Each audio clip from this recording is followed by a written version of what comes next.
eu gostava de falar sobre a fé e a família.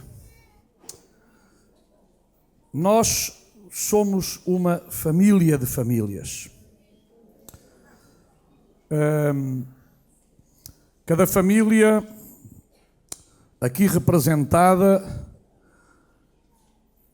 certamente faz parte também desta grande família que é o povo de Deus. E é interessante que no objetivo de Deus, desde o princípio, foi estabelecer famílias. E as famílias, elas são compostas por vários graus de parentesco. Mas aqui na igreja todos temos o mesmo parentesco, todos somos irmãos uns dos outros. Então esse é o nosso parentesco. Aqui não há tios, não há primos, não há avós, não há avós. Somos todos irmãos uns dos outros, independentemente da idade, independentemente do país, da nacionalidade. E a nossa família como igreja tem muito a ver com a fé. Nós, provavelmente muitos, não digo todos, mas muitos de nós, jamais nos conheceríamos se não fosse por causa de Jesus. Nunca nos conheceríamos. Se calhar nem nos cumprimentaríamos, porque não, uns de um lado, outros do outro. Mas graças a Deus. E sabem que na Bíblia, fé e família estão interligadas. Não se pode separar a fé da família, nem a família da fé. Claro, quando eu falo de família, falo da família que acredita num só Deus. Amém? Não estou a falar das famílias gerais, porque ninguém nasce filho de Deus porque nasceu neste mundo. A Bíblia diz que todos somos criaturas de Deus. E a Bíblia diz que só passamos a ser seus filhos quando nós cremos no seu nome. A partir do momento que nós cremos em Jesus e o aceitamos como nosso Senhor e Salvador, nós passamos a fazer parte da família de Deus. E é interessante também que a família é um projeto divino. Sempre foi um projeto divino. Lembram-se que quando Deus criou Adão, e a Bíblia diz que Ele o criou à sua imagem e semelhança, e diz Deus que viu que não era bom para Adão estar sozinho e criou uma adjutora. Se tivesse sido um adjutor, ainda nós nem estávamos aqui no mundo, não existia mundo, não é? Porque o mundo só existe porque há homens e mulheres. Já se aperceberam todos disto, não é?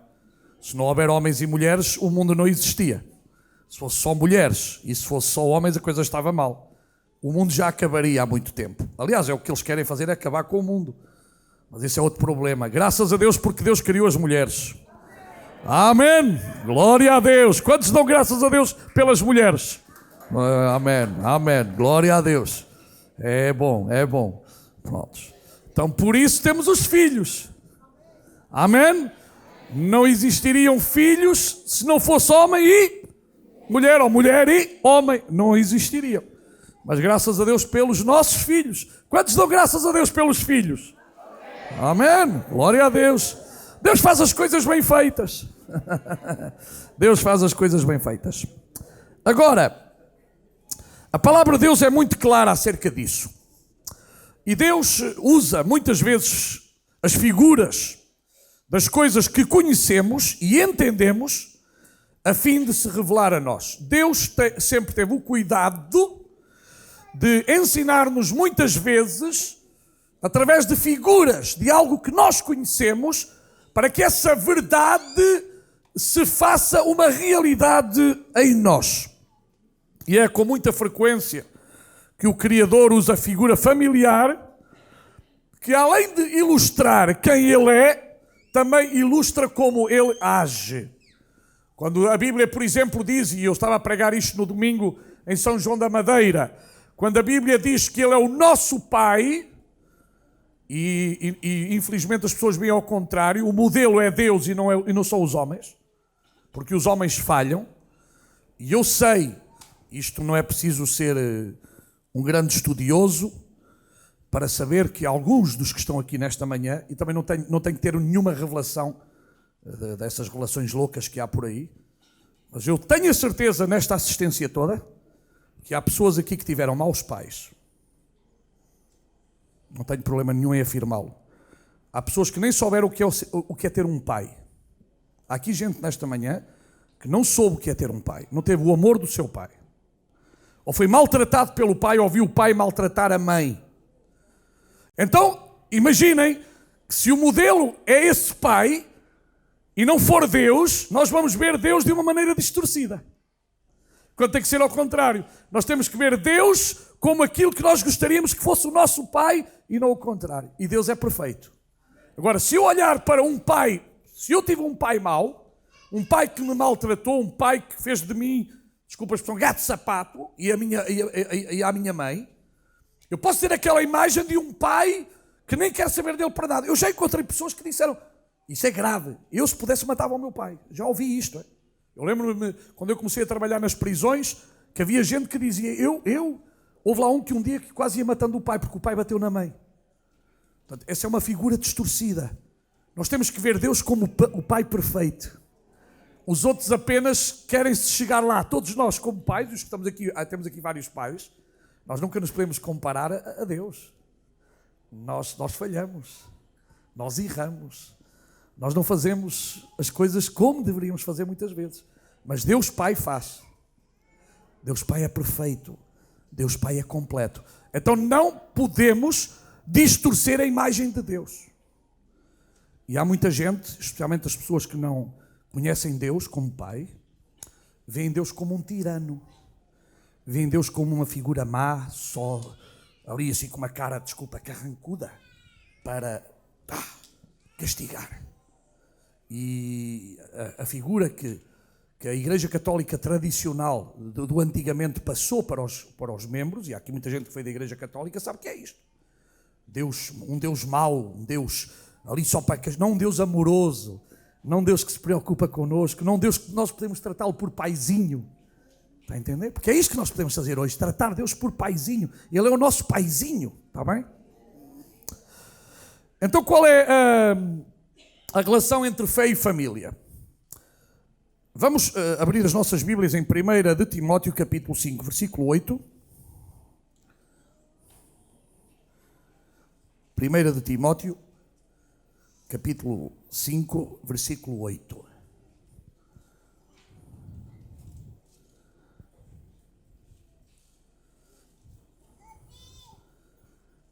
Os irmãos já encontraram?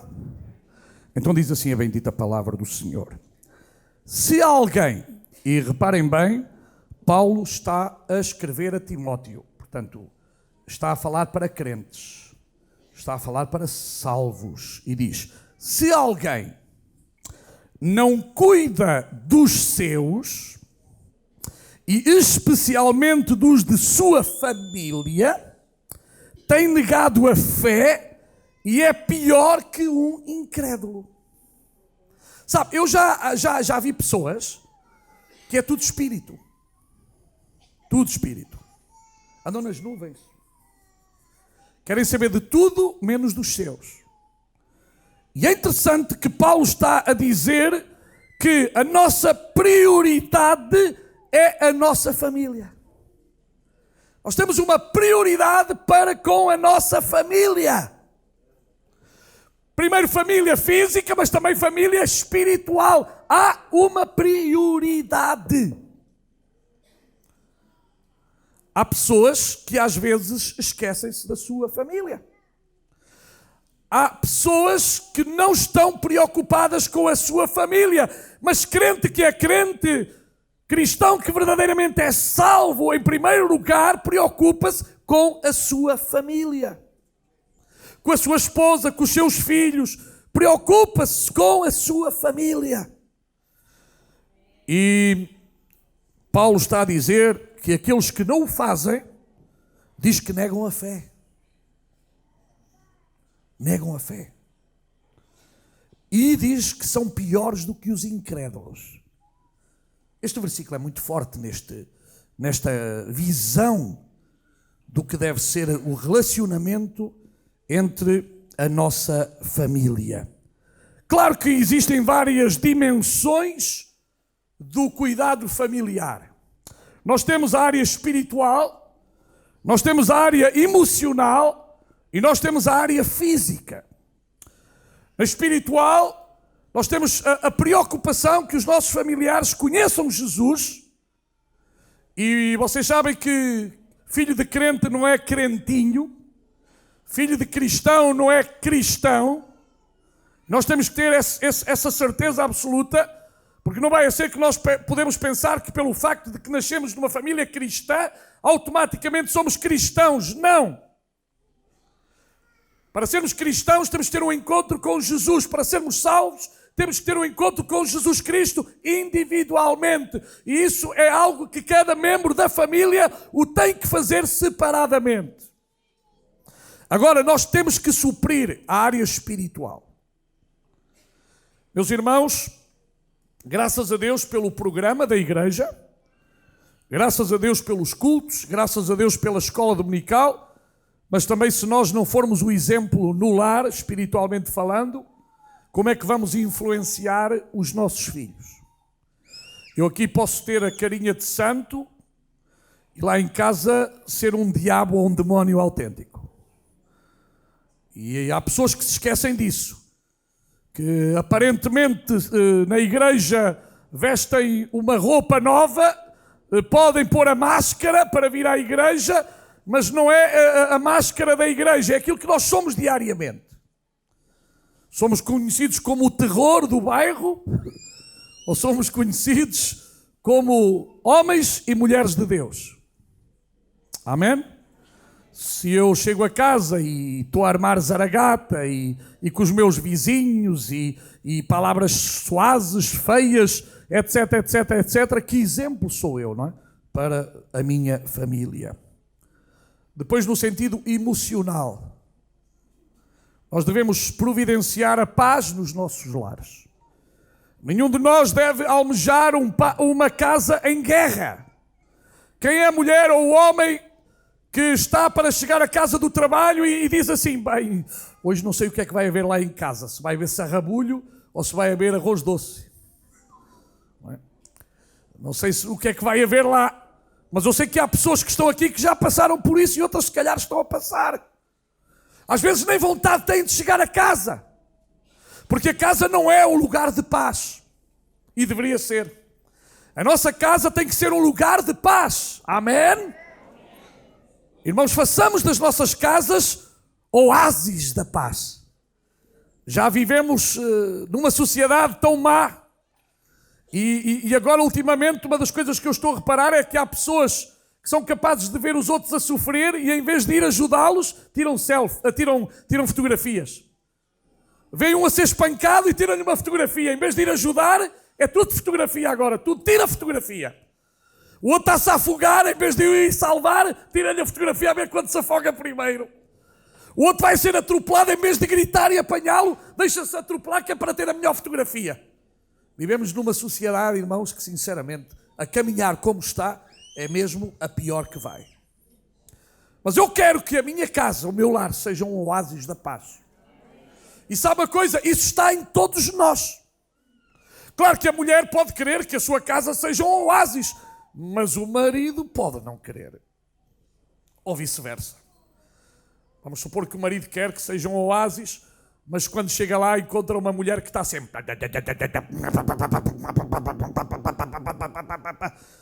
Ele diz à mulher, cala-te já lá. Mas ela não se cala e continua isto tremendo. Ou aquele homem que chega à casa e... Pois, a comida não está feita, já devia estar feita, onde é que está? Aquela coisa toda. O que é isto? Isto é um oásis ou é uma casa de guerra? E sabe, lá no mundo a mim não me estranha. O problema é quando os crentes fazem isso. Nós temos que ser diferentes à luz da palavra de Deus. E não é diferentes aqui na igreja, é diferentes na nossa casa. Porque se formos diferentes da nossa casa, vamos ser iguais aqui. Amém? Vamos ser iguais aqui. Então, se alguém não cuida dos seus, especialmente dos da sua família, tem negado a fé e é pior que o incrédulo. 1 de Timóteo 5:8. Então, espiritual, emocional e físico. Claro que nós temos que levar os alimentos. Claro que nós temos que nos preocupar com a saúde dos nossos filhos, com a nossa família. Tem que haver uma preocupação. Agora, embora este texto, desta reflexão, refira-se basicamente ao cuidado material e físico e trazer o suprimento das necessidades aos familiares, oferecendo teto, roupa, comida à mesa, vemos que as Escrituras também nos ensinam o cuidado espiritual que nós devemos ter. E é interessante quando Deus diz a Jesus, Mateus 3,17, Tu és o meu filho amado, em quem me comprazo. Você consegue dizer aos seus filhos, à sua mulher, eu me alegro contigo, eu estou feliz por ti. É bom quando as famílias conseguem elogiar-se entre elas, amém? E dizer palavras bonitas. E vejam que o próprio Deus, Pai, Ele podia dizer de Jesus, Tu és o meu filho amado, em quem tenho prazer, em quem tenho alegria. Irmãos, vivamos numa família onde temos prazer uns dos outros, onde eu tenho prazer na minha mulher, nos meus filhos, os meus filhos têm prazer em mim, a minha mulher tem prazer. Mal vai quando a mulher não tem prazer no seu marido e o marido não tem prazer na sua mulher e os filhos não têm prazer nos seus pais, a coisa está toda estragada. É bom quando nós temos prazer uns nos outros, aleluia. E é interessante que Paulo, ele fala a Timóteo de uma forma mais abrangente do que somente a provisão material. E na Bíblia, como eu disse já, há sempre uma relação entre fé e família. E as Sagradas Escrituras revelam-nos que se alguém não cuida da sua família, portanto nega a fé. Muitos cristãos têm separado uma coisa da outra, achando que podem viver a sua fé em Deus, apesar de estarem maltratando a família. E se você está a maltratar a sua família, você não pode viver bem com Deus. Ninguém que maltrata a sua família pode viver bem com Deus. Veja bem, é o que está na Escritura. Existe hoje muita gente nas igrejas que adora o Senhor nos cultos, mas negam os seus pecados familiares. Violência doméstica. Que Deus nos guarde. Nenhum homem, nenhuma mulher tem o direito de agredir o seu cônjuge. Deus não nos chamou para agredir ninguém. O cristão não agride. O cristão respeita. Cuidado se você tem essa tentação de agredir, rejeite-a em nome de Jesus Cristo. Isso é crime, inclusive. É crime. É crime. Olhe, se lhe apetece gritar, saia de casa e vá até ali à costa da Caparica, não é porque gosta de algum mal, mas junto ao mar, e grite lá para o mar. Grite para o mar. Ou vá para o meio da floresta e grite na floresta. Mas não agrida ninguém. Os filhos de Deus temos que ter muito cuidado, irmãos. Eu fico muito preocupado naquilo que vejo, as estatísticas não mentem. Eu não sei se aqui é uma por semana, na Espanha é uma por dia, mulheres que são mortas por causa da violência doméstica. Eu preocupo-me com isto. E também há homens que também levam, o que está mais escondido. E sabe, lá fora a mim não me admira, mas se for dentro de pessoas que se dizem salvas, então alguma coisa na casa não está o Senhor, na casa deve estar os demónios. Um dia contaram-me uma história que eu não queria acreditar. Alguém que foi ajudar uma pessoa, não importa, e que a mulher mandou a sertã por cima da cabeça do marido, ele só teve tempo de se abaixar, senão levava com a sertã na mioleira. Queridos irmãos, cuidado. Cuidado com este tipo de atitude. Nós devemos cuidar da nossa família. O apóstolo Pedro advertiu aos maridos que as suas orações podem ser atrapalhadas por uma conduta errada num relacionamento com a sua esposa. 1 de Pedro 3,7 diz assim: maridos, quantos são maridos? Levantem lá a mão agora. Tenham vergonha, agora são maridos é para levar, vamos levar todos, está bem? Maridos, vamos levantar a nossa mão. Agora vamos ler o versículozinho que é para todos nós. Amém? Faça assim, é para mim. É para mim, é para mim. Faça assim, é para mim. Vamos ler.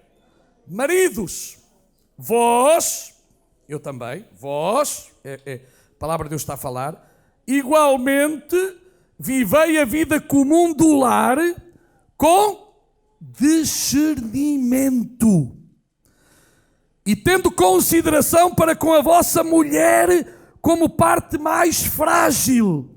Diz, tratai-a com dignidade, porque sois juntamente herdeiros da mesma graça de vida, da mesma graça que elas têm, para que não se interrompam as vossas orações. Você pode até estar a orar 24 horas ao dia. Você até pode jejuar 30 dias ao mês e só come no dia 31 quando existir. Mas se você não fizer isto que está aqui, se eu não fizer isto que está aqui na Bíblia, diz que as minhas orações não chegarão ao céu. As minhas orações não chegarão ao céu. Querem ler? Vamos ler mais uma vez. Maridos, vós igualmente vivei a vida comum do lar, a vida do dia a dia, com discernimento. Com discernimento. Temos que ter a capacidade de ver uma coisa que é boa ou não é boa para a nossa família, para o nosso lar, para a nossa esposa. E tendo consideração. O que é ter consideração? É reconhecer. É reconhecer. Não é deitar abaixo. Não é a machucar. Não é ferir. Para com a vossa mulher, como parte mais frágil. Isto tem a ver com algo da criação. As mulheres são diferentes dos homens e os homens são diferentes das mulheres, e ainda bem. Porque se a minha mulher fosse igual a mim, a coisa estava toda estragada. Em todos os sentidos. Não é? E se fosse igual a mim, também não tínhamos filhos, não é? Não podíamos ter filhos. Ai, Senhor, ajuda esta sociedade. Porque sois juntamente herdeiros da mesma graça de vida. Para quê? Para que não se interrompam as vossas orações. Ah, pastor, Deus não responde às minhas orações? Olha, ponha este versículo na balança. Será que Deus não responde? Pode não ser. Mas por causa de alguma atitude incorreta na sua vida? Nós às vezes pensamos que esta coisa de Deus responder às orações é tipo botãozinho. Carrega-se no botão, trim, e Deus já está a fazer assim com a mão. Trolom. Não é assim. Ele tem poder para fazer. E nós não duvidamos do poder de Deus. Mas não é assim. Às vezes, irmãos, há impedimentos em nós que não permitem o fluir do Espírito Santo em nós e através de nós, por causa das nossas atitudes, por causa das nossas ações, por causa daquilo que nós vivemos. E percebemos que as orações são abortadas quando um marido cristão não se conduz adequadamente no relacionamento conjugal e desrespeita a esposa como vaso mais frágil. Este é um exemplo, certamente, de que algo afeta o todo. E nós não entendemos que uma pequena desavença, algo que não é tratado, algo que não é solucionado, pode afetar toda a família. E nós temos que ter cuidado. E, por exemplo, a própria palavra de Deus, quando se refere aos líderes da igreja, e aqui agora estamos aqui alguns líderes e é para nós, 1 Timóteo 3, 2, 4 e 5 diz: é necessário, portanto, que o bispo, aqui é o superintendente, é o responsável, seja irrepreensível, esposo de uma só mulher, que governe bem a sua própria casa, criando os filhos sob disciplina, com todo o respeito, pois se alguém não sabe governar a própria casa, como cuidará da igreja de Deus? E é verdade, há muitos líderes que não sabem governar a sua casa e querem governar os outros. E o que a Bíblia está a dizer, olha, governa primeiro a tua casa se tu queres governar os outros. Ou seja, tu tens que ser exemplo, nós temos que ser exemplo. Exemplo, governando, fazendo as coisas corretamente, para que verdadeiramente não haja pedras de tropeço no caminho cristão. Então, claro que há coisas que nós não podemos obrigar ninguém a ser correto Nós podemos ter uma família e ter problemas na família, apesar de nós podermos ser o exemplo, podemos ter filhos rebeldes, por exemplo. Ninguém está isento disto. Mas temos que ensinar, temos que corrigir, temos que mostrar amor e colocar as coisas corretas. E é interessante que há um versículo no Antigo Testamento, em Malaquias capítulo 4, versículo 2 a 6, que diz: mas para vós outros que temeis o meu nome, nascerá o sol da justiça, trazendo salvação nas suas asas. E depois diz: ele converterá o coração dos pais aos filhos, e o coração dos filhos a seus pais, para que eu não venha e fira a terra com maldição. Meus irmãos, não há dúvida de uma coisa: se nós queremos ter uma igreja saudável, nós temos de ter famílias saudáveis. Os irmãos têm dúvida disto? Uma igreja só será saudável com pessoas saudáveis. Claro que alguns de nós, às vezes, vimos à igreja com necessidade de ir ao especialista. E ainda bem que o nosso Deus é especialista de todas as áreas. E se chegarmos aqui à noite, não falta especialista. O especialista está sempre aqui. Isso é ali do outro lado, é que às vezes chega-se lá e não há especialistas. Mas isso é outro assunto. Mas com Deus sempre há especialista. Amém? É o coração, ele está para solucionar o coração. É os rins, ele sabe trabalhar com tudo. Então nós temos um grande especialista. E é verdade, irmãos, quando há saúde nas famílias, há paz.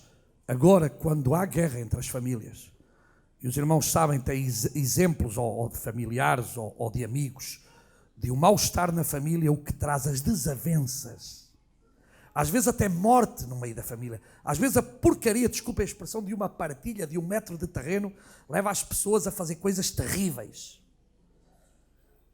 A matarem-se, eu que sei. Irmãos, desavenças na família é algo grave. Que o Senhor nos ajude para que nós conservemos sempre a paz entre nós. Aleluia. Então o profeta Malaquias aqui está a falar da restauração no relacionamento entre pais e filhos. Já o profeta Joel, usado por Deus, falou do derramar do Espírito Santo, alcançando não apenas os pais, mas também os seus filhos. E vocês conhecem todos o versículo. E acontecerá depois que derramarei o meu Espírito sobre toda a carne. Vossos filhos, vossas filhas profetizarão, vossos velhos sonharão, e vossos jovens terão visões. Até sobre os servos e sobre as servas derramarei o meu Espírito naqueles dias. E eu tenho a certeza que Deus quer derramar do seu Espírito sobre as nossas famílias. Meu irmão, ore, faça tudo o que estiver ao seu alcance para que o derramar do Espírito Santo sobre a sua família seja uma constante diária. Sabe uma coisa? Eu já vi crianças a serem batizadas com o Espírito Santo e eu acredito nisto. Deus quer batizar as nossas crianças, os nossos adolescentes, os nossos jovens. Deus quer derramar do seu Espírito sobre a nossa família. Aleluia! Mas às vezes, irmãos, parece que nós duvidamos. Parece que às vezes nós compartimentamos as coisas e achamos que Deus só trabalha de uma idade para cima. É mentira. Deus trabalha com as nossas crianças também. Deus quer trabalhar nos casais. Deus quer trabalhar nas viúvas, nos viúvos, em todas as faixas etárias. Deus quer trabalhar, meus amados irmãos. Deixemos que o Espírito Santo flua em nós e através de nós, para que a igreja seja renovada pela presença gloriosa do Espírito Santo. Aleluia. Deus não abençoa a família apenas porque ela é importante para nós, mas porque primeiro a família é importante para Deus. Deus está mais preocupado com a nossa família do que nós. Acredite nisto. Você está preocupado, faz bem. Mas Deus está muito mais preocupado com a minha família e com a tua família. Deus está mais preocupado com a sua igreja, que são famílias de famílias. Deus quer continuar a derramar do seu Espírito Santo sobre a sua igreja. Deus quer continuar a santificar a sua igreja. Deus quer continuar a proteger a sua igreja. Mas está em nós, irmãos. Está em nós viver uma vida autêntica, verdadeira, genuína, na graça e no poder do Espírito Santo. O que é que torna algo tão importante como a família. Qual a importância da família para Deus? Porque é que o Senhor protegeu a família desta forma? Porque a família é algo que Deus usa para se revelar e dar-se a conhecer. Aleluia. É por isso que Deus usa frequentemente figuras familiares para se revelar ao homem. E Deus deseja comunicar-se conosco. E Ele utiliza uma linguagem que nós entendemos. E desta forma Ele expressa o seu amor, Ele expressa a sua misericórdia. E veja só uma figura que Deus dá entre muitas. Isaías 49:15. E diz assim: acaso pode uma mulher esquecer-se do filho que ainda mama, de sorte que não se compadeça do filho do seu ventre? Mas ainda que esta mãe viesse a se esquecer dele, eu todavia jamais me esquecerei de vocês. E todas as que são mães sabem o que significa isto. Quem é a verdadeira mãe que se esquece? Não se esquece. Uma verdadeira mãe não se esquece do seu filho, não se esquece da sua filha. Uma verdadeira mãe, ela gerou, foram 9 meses que esteve ali, mas aquele cuidado tão especial. E aqui o que o profeta está a dizer é que mesmo que houvesse a possibilidade, e infelizmente há mães que têm colocado os filhos no caixote de lixo, há mães que têm colocado os filhos em qualquer outro lugar. Graças a Deus que não é a maioria. A maioria ama os seus filhos. A maioria dá tudo pelos seus filhos. Mas aqui o profeta está a dizer, ainda que uma mãe falhe, ainda que uma mãe se esqueça, Deus jamais se esquecerá de vocês, de mim. Esta é a certeza que nós podemos ter.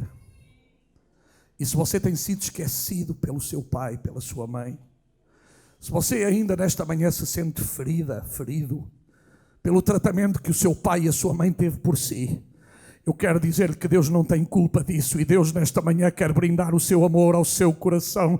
Deus quer curar as suas feridas. Deus quer curar as suas mágoas. Deus quer operar, inundando o seu coração de amor e de paz, para que você entenda que o Deus a quem nós servimos é o Deus verdadeiro. É o Deus que ama de uma forma incondicional. Porque Ele é todo poderoso. Aleluia.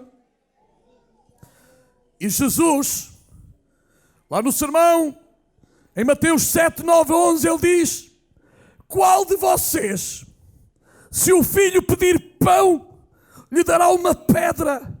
Ou se pedir peixe, lhe dará uma cobra? Se vocês, apesar de serem maus, sabem dar boas coisas aos vossos filhos, quanto mais o Pai de vocês que está nos céus dará coisas boas aos que lhe pedirem. Aleluia! Que figura tremenda, que figura maravilhosa! E certamente eu não me lembro do meu pai jamais me dar uma pedra ou jamais me dar uma cobra. Eu penso que nenhum de vocês, talvez. Agora imaginem-se o que não nos dará Deus a nós. Deus é amor, aleluia, aleluia, aleluia. Outra figura, e eu vou terminar aqui, é Hebreus 12, 5, 7. Vocês, eu estou a falar da nova versão internacional, uma linguagem mais acessível. Vocês se esqueceram da palavra de ânimo que Ele lhes dirige como a filhos. Meu filho, não despreze a disciplina do Senhor, nem se magoou com a sua repreensão, pois o Senhor disciplina a quem ama e castiga todo aquele a quem aceita como filho. Suportem as dificuldades, recebendo-as como disciplina. Deus os trata como filhos. Aleluia. Ora, qual o filho que não é disciplinado por seu pai? Um verdadeiro pai disciplina. E Deus também nos disciplina. Sabe que o filho nunca entende a disciplina no momento. O filho geralmente só vem a considerar a disciplina do pai muito tempo depois. Porque viu que foi para seu proveito. foi para seu crescimento, foi para ajudá-lo a crescer. É raro o filho que diz ao pai: obrigado, pai, que me disciplinaste. E dá um grande abraço ao pai num momento: oh papá, obrigado porque me deste uma palmadinha aqui na almofada. Nenhum filho diz isso ao pai, não gosta. Mas mais tarde, quando ele tem filhos, diz: afinal, o meu pai, a minha mãe fazia isto porque queria o melhor para mim, queria que eu fosse obediente, queria que eu fosse correto, queria que eu tivesse um caráter de acordo com o caráter de Deus, queria que eu fosse uma pessoa nobre, queria que eu fosse uma pessoa honrada. Amém? Isto vem-se entender muito tempo depois. Então, meus irmãos, e eu, como disse, vou terminar por aqui. Lembre-se que nós somos a família de Deus. E quando falo sobre a família de Deus, alguns reagem com certa dificuldade em entender este conceito tão simples e claramente apresentado nas Escrituras. Mas o facto é que o Criador tem a sua própria família. Amém? Tem o Filho e o Espírito Santo. E cada um deles tem uma função diferente. O Espírito Santo está presente, por exemplo, no anúncio do nascimento de Jesus, na formação do mundo, e cada um tem uma função diferente. E nós, sendo diferentes, continuamos a ser uma só família. Então, irmãos, vamos dar frutos de família. E lembremos que quando eu faço uma coisa errada, eu estou a prejudicar os outros. Quando eu faço uma coisa bem feita, eu estou a beneficiar os outros. Então escolhamos fazer coisas bem feitas, coisas que agradem ao Senhor, coisas que glorifiquem o nome do Senhor, coisas que honrem o nome do Senhor, para que nós sejamos uma família feliz. Quem é que quer ser uma família feliz? Eu não tenho dúvida que todos queremos ser uma família feliz. Então agrademos a Deus em tudo. Vamos orar ao Senhor. Pai, nós te agradecemos por esta oportunidade que temos de estar aqui na tua casa e de sermos parte da tua família. E também pelas nossas famílias e pela família igreja, nós te agradecemos. Ajuda-nos a ser essa família que tu queres, essa família que tu desejas, essa família que tu delineaste desde o princípio da criação. Queremos ser uma família na qual a paz e o amor reine todos os dias. Perdoa-nos naquilo que não temos sido corretos. Perdoa-nos naquilo que não temos feito bem. Mas contamos com a tua ajuda, Senhor. E queremos que tu restaures nesta manhã vidas e corações necessitados de restauração. Pai, nós acreditamos em milagres. Nós acreditamos que tu tens todo o poder, não apenas no céu, mas também na terra. Em nome de Jesus. Amém. Amém.